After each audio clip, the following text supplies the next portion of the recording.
Assalamualaikum warahmatullahi wabarakatuh. Perkenalkan, nama saya Yana. Saya dari kelompok 5. Di sini saya akan menjelaskan materi mengenai relasi.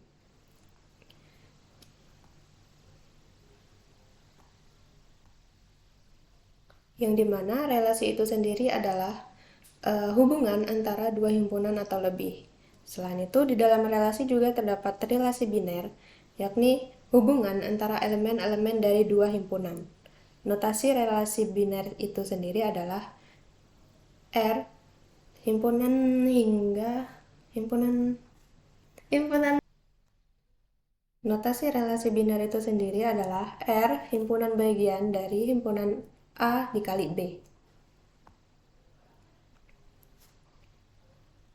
Selanjutnya, jika elemen A pada himpunan A besar terhubung dengan elemen B pada himpunan B besar oleh relasi R, maka pasangan elemen A, B dinyatakan sebagai elemen dari R, atau ARB, atau A, B merupakan anggota dari R.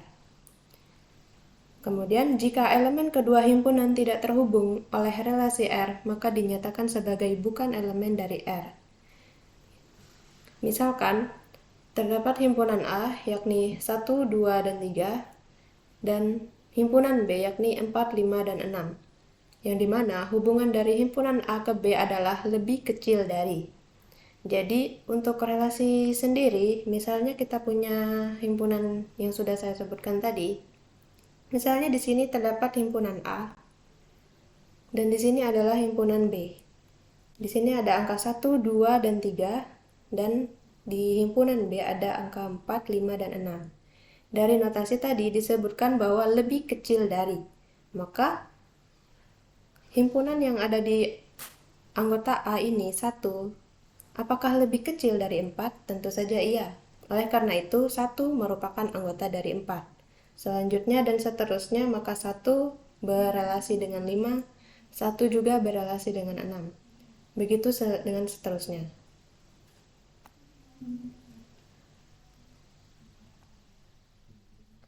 Selain relasi biner juga terdapat relasi pada satu himpunan, yang dimana relasi himpunan adalah hubungan elemen set A dengan elemen set A itu sendiri.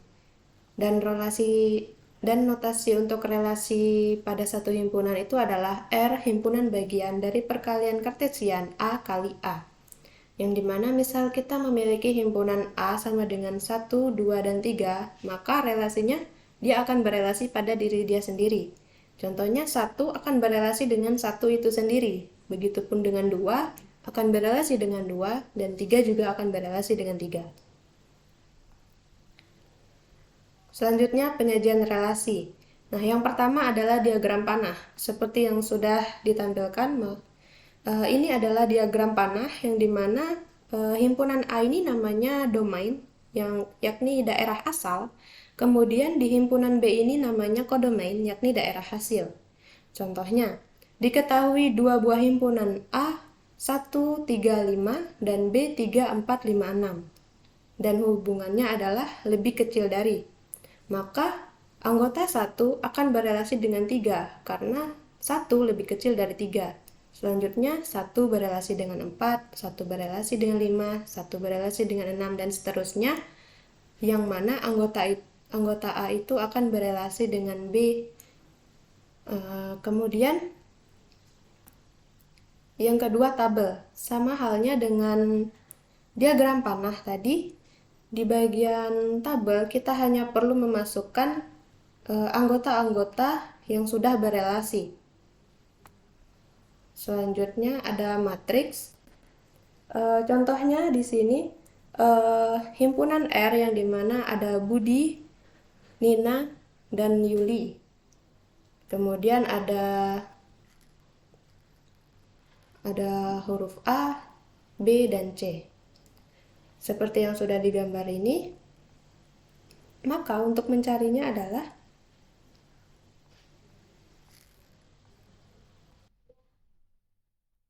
seperti gambar yang sudah saya buatkan ini. Misalnya Budi berelasi dengan A. Setelah itu Budi berelasi dengan C. Dalam representasi dalam matriks, Jika dia memiliki relasi, maka ia akan dilambangkan dengan 1. Tapi jika dia tidak memiliki relasi, maka akan dilambangkan dengan angka 0. Contohnya, Budi berelasi dengan A dilambangkan dengan angka 1, tetapi Budi tidak berelasi dengan B, maka akan dilambangkan dengan angka 0. Lalu Budi berelasi dengan C, maka dia dilambangkan dengan angka 1 dan seterusnya.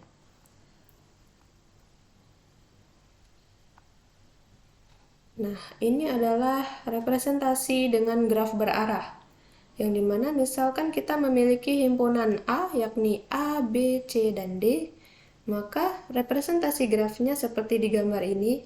Jika A berelasi dengan A, maka kita tinggal menarikkan garis melengkung seperti pada gambar di sini. Jika A berelasi dengan B, maka kita akan menarik garis A ke garis B. Kemudian jika B berelasi dengan A, maka tinggal kita hubungkan garis dari B ke A dan seterusnya sesuai dengan relasi yang ada. Lanjut ke sifat-sifat relasi biner, yakni ada 3 sifat, yakni refleksif, kemudian yang kedua menghantar, dan 3 setangkup dan tolak setangkup. Yang pertama adalah refleksif, yang dimana relasi refleksif ini adalah relasi yang menghubungkan setiap elemen himpunan dengan dirinya sendiri, atau bisa dikatakan dengan bayangannya itu sendiri. Misalkan kita memiliki himpunan A yakni 1, 2, 3, dan 4, maka relasi R-nya itu yakni 1 berelasi dengan 1, kemudian 2 berelasi dengan 2, 3 berelasi dengan 3, dan 4 berelasi dengan 4. Jadi untuk sifat refleksif ini dia akan berelasi pada dirinya sendiri. Untuk relasi R yang ini, kenapa dia disebut tidak bersifat refleksif? Karena di dalamnya terdapat anggota 2,3, yang dimana 2,3 ini kan berbeda anggotanya, sehingga dia tidak bisa dikatakan refleksif. Jadi suatu himpunan akan dikatakan refleksif jika semuanya itu berelasi pada dirinya sendiri. Jika satu saja berelasi dengan anggota yang lain, maka dia tidak bisa disebut refleksif.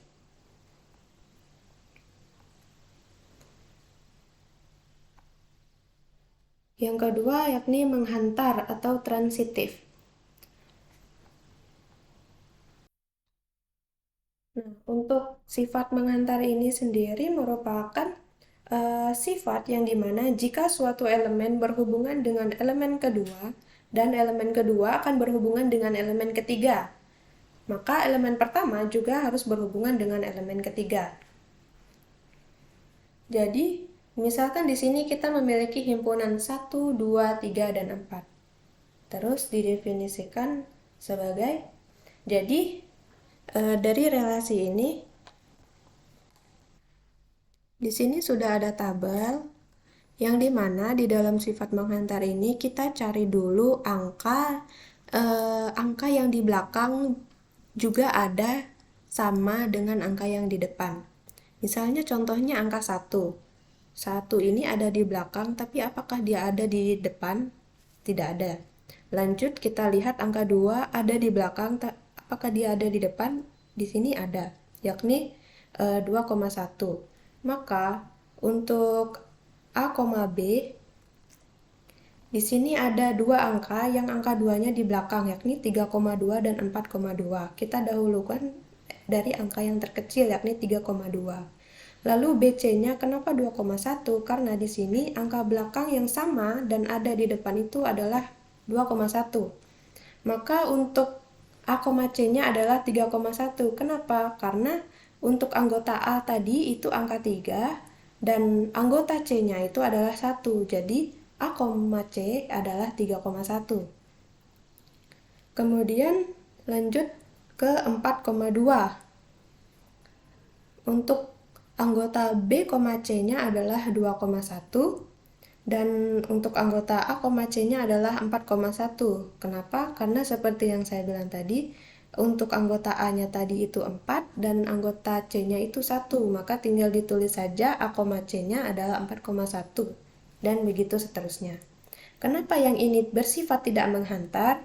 Kita teliti lagi angka berapa yang di belakangnya itu sama dengan angka di depan, yakni angka 2. Di sini ada 4,2 dan untuk BC-nya adalah 2,3. Namun AC-nya adalah berarti 4,3. Apakah di sini ada 4,3? Tentu saja tidak. Itulah kenapa disebut tidak menghantar.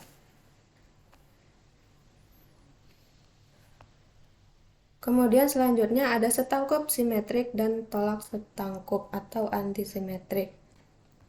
Yang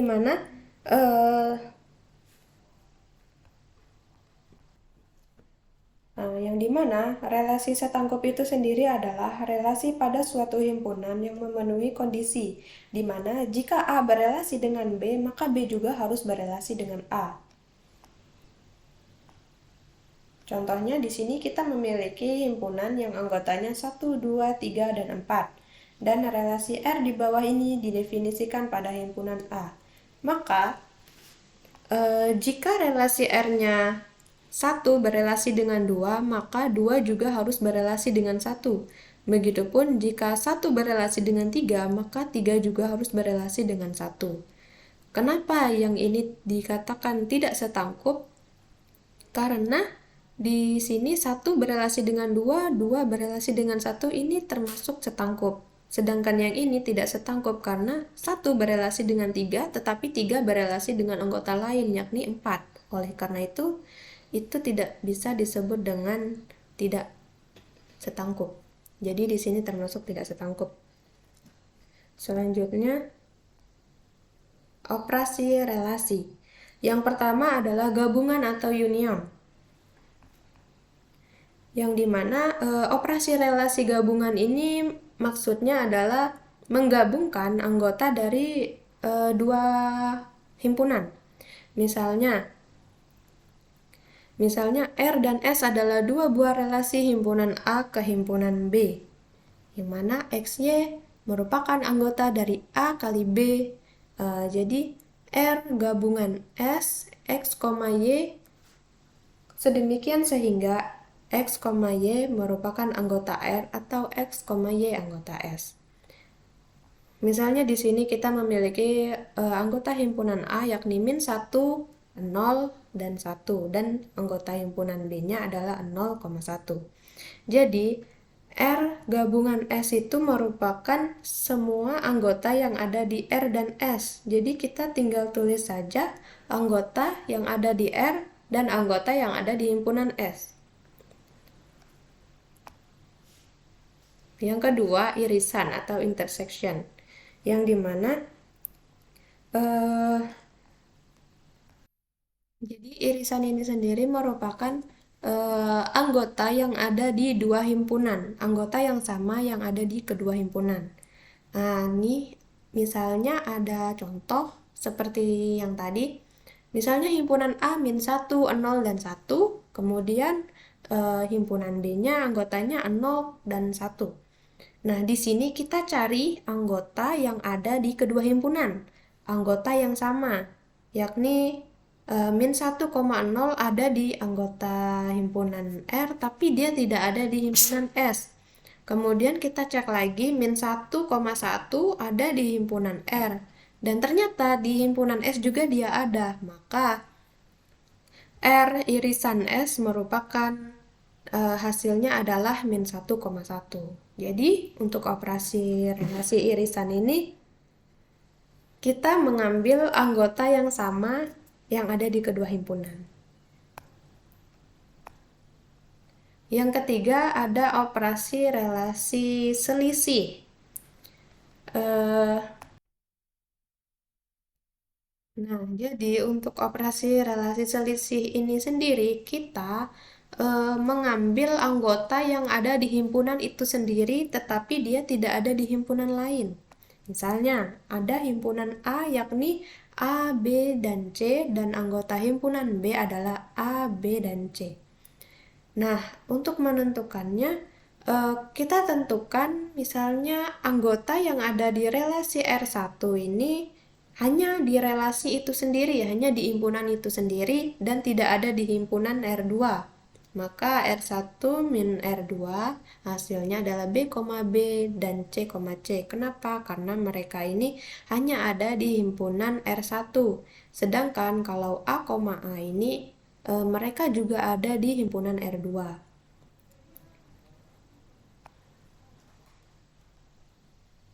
Selanjutnya, operasi relasi beda setangkup. Nah, untuk operasi relasi beda setangkup ini sendiri merupakan kebalikannya dari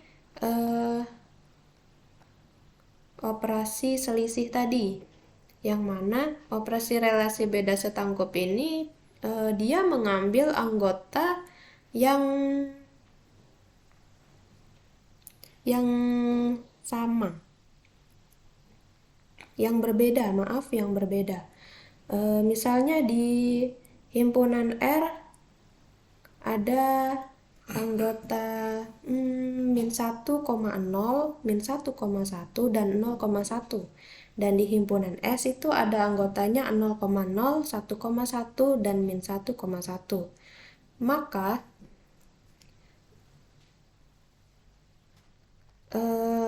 R beda setangkup dari S-nya adalah min 1,0, yang dimana min 1,0 ini tidak ada di himpunan S, hanya ada di himpunan R. Kemudian 0,1 juga hanya ada di himpunan R juga. Kemudian 0,0 hanya ada di himpunan S dan 1,1 hanya ada di himpunan S. Kenapa min 1 dan min 1,1 ini tidak diambil? Karena min 1,1 yang ada di R juga terdapat di himpunan S. Untuk itu, jika anggotanya sama dan ada di kedua himpunan, tidak boleh diambil. Yang diambil hanyalah anggota yang berbeda. Selanjutnya, komposisi relasi.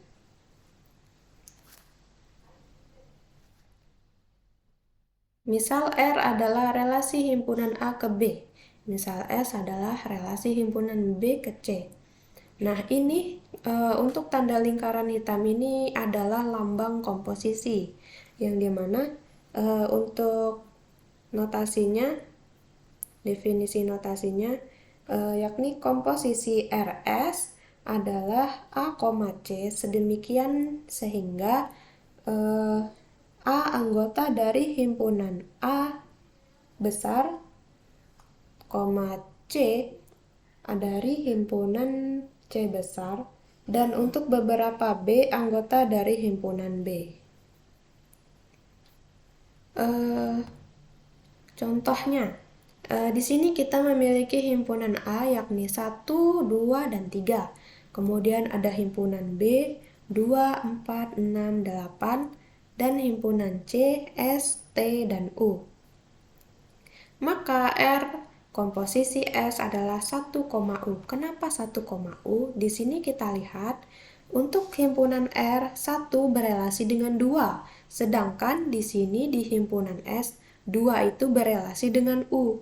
Maka ada keterkaitan di antara himpunan ini, untuk itulah hasilnya 1,U, yang dimana 2 ini mewakili U. Selanjutnya 1, T ini asalnya adalah 1 berelasi dengan 6, sedangkan 6 di sini berelasi dengan T. Untuk itu maka 1 berelasi dengan T. Selanjutnya 2, S. Ini artinya 2 di sini berelasi dengan 4, sedangkan 4 di sini berelasi dengan S. Begitu seterusnya. Kemudian ada relasi inverse, yang dimana inverse itu sendiri adalah kebalikan, dan notasinya itu ditandai dengan R-1.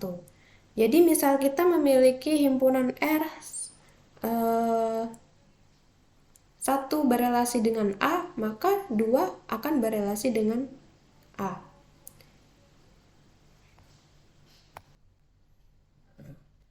Nah, ada kesalahan.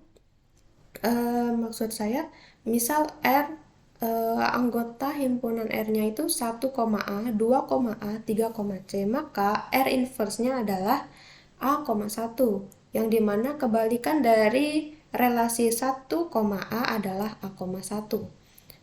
Seterusnya di sini 2 berelasi dengan A, maka R inverse-nya adalah A berelasi dengan 2, kebalikannya itu sendiri, dan seterusnya. Jadi relasi inverse itu hanya membalikan relasi itu sendiri.